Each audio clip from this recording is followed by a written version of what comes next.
We're very pleased to have Coach Fisher join us, and he's going to go straight to questions. This man has been there from start to finish, so he gets the first one. Coach Tyler Shaw with KBTX back in College Station.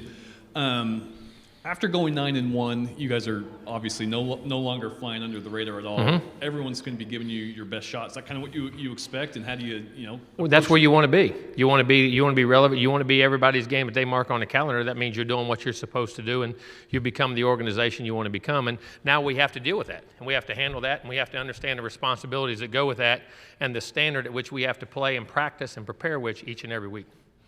Coach, we're going to your left on the second row. Hey, Jimbo. Rocco DeSanger from WHNT TV in Huntsville. You and Nick had a little bit of a back and forth this offseason.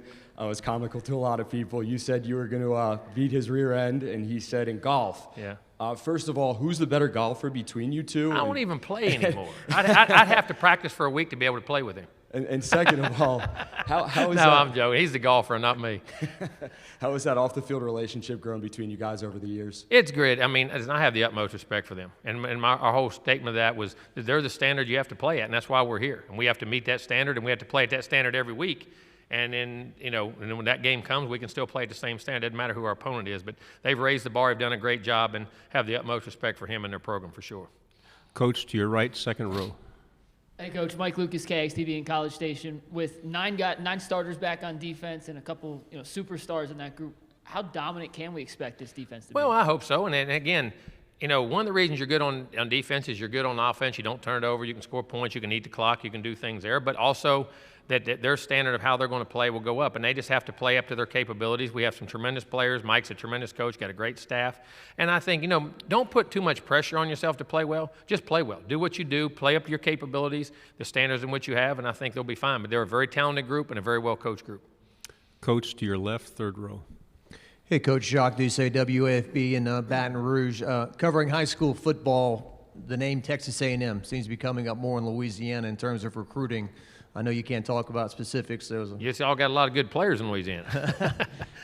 That's right. That's right. And so can you talk about how you've been able to recruit Louisiana, and just what have you built at A&M in terms of stacking these classes up there? Well, if you're going to play at the highest levels, you have to put 3 classes back to back to back, because you got to create depth, you got to create competition in practice, and you got to find out who the best players are each and every time, and you got to have that group, and we got to continue to do that. And as long as we can continue to win, we ought to be able to have those classes, because people want to come where they win if we do a good job. So that's very important. It's, you just don't have one class, or you don't have a class and a bad class and another. You can't get to where you're going. You have to consistently have good players. Listen, all of us coaches have egos, and we all think we're great coaches.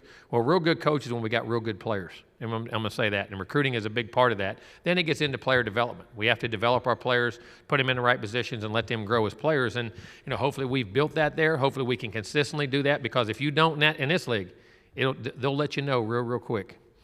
Coach, to your right in the third row.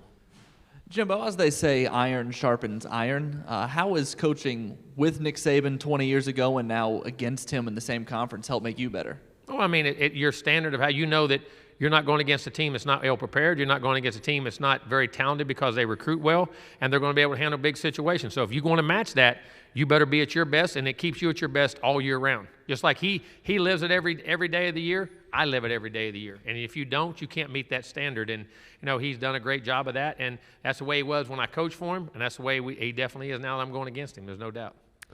Coach, to your left, second row.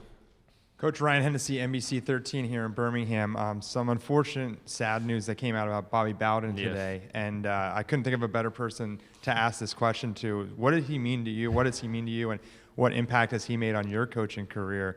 He's impacted a lot of people here in Birmingham. Listen, their family has big impact on my career as any family, anything I've ever done in ball.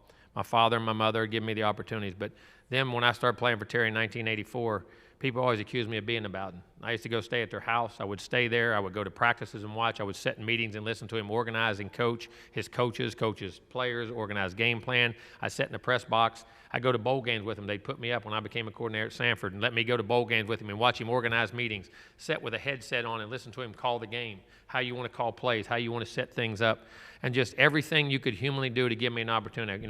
Coaching for Terry and Jeff, and they coached me, and then I coached with them and Tommy and knew Steve and Ginger, and all of them. But Bobby just always, embraced me and taught me and talked to me when I had things to ask, things to do. And then when I was fortunate enough to be able to coach, one of the reasons I wanted to go back and coach with him. And I don't know if there's anybody that's ever done it with any more grace, dignity, or class on the sideline in college football in the history of this game. And had the success he had winning, doing the things he does, and the impact he had on his coaches and the impact he had on his players and everybody who came in contact with him. He's as fine a guy, man, as there ever was, and he means the world to me, and it's a very sad day for me to think of him. I just talked to him just less than a month ago, and we had a talk, and it was funny. He said, I feel good. He said, I get the Houston paper, and I keep up with you every day, buddy. I'm keeping up. You're doing good and all this stuff, and it's just fun, and, that he has that respect. But then at the same time, I said, how you feeling, Coach? He said, I don't feel bad. Just don't have a lot of energy and can't go. And then, of course, been 3 or 4 weeks later, he gets a diagnosis. And but what a man. That's all I can say, what a man. Coach, to your right in the front row. What's the quarterback battle like? I know you've been asked that a lot, but just how close are you to naming a starter? Oh, they'll name the starter. I won't. Know how they play and what they do, and I'm very blessed to have 2 guys that I'm very confident with. Those guys Zach's tough. He's competitive. He's mentally tough. He understands the offense. He can run. People don't understand how good an athlete he is. Haynes really knows what's going on. He's competitive, tough, throws the ball really well. So we got 2 excellent guys. So I'm looking forward to the battle coming fall camp. I mean, I don't know. I'll know when I know and when they tell me. Coach, to your left, front row. Hey, Coach Justin Keggs, TV and College Station.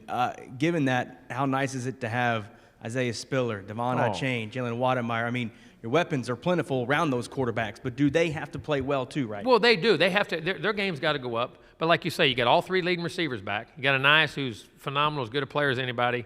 Hez and Chase, all 3 your top receivers. You got Wiedemeyer's All-American tight end. You got Spiller, who's got All-American caliber back. You got Achane, who's MVP of the game. So all those skill guys around those guys are played. Then you get, people forget, you get Caleb Chapman back. Chapman was playing pretty daggone good when had a pretty good Florida game and some games before he got hurt. Demas is in there. JP's in there. Getting Moose Muhammad back in there, get Devin Price in that group. I mean, all those guys, getting those guys back, it's a great group of guys. And to have quarterback to break them in, you want all your skill guys and all those guys around with experience. And that's going to be a huge part of their success, which I think is going to be a big advantage for those guys. Coach, to your right, second row.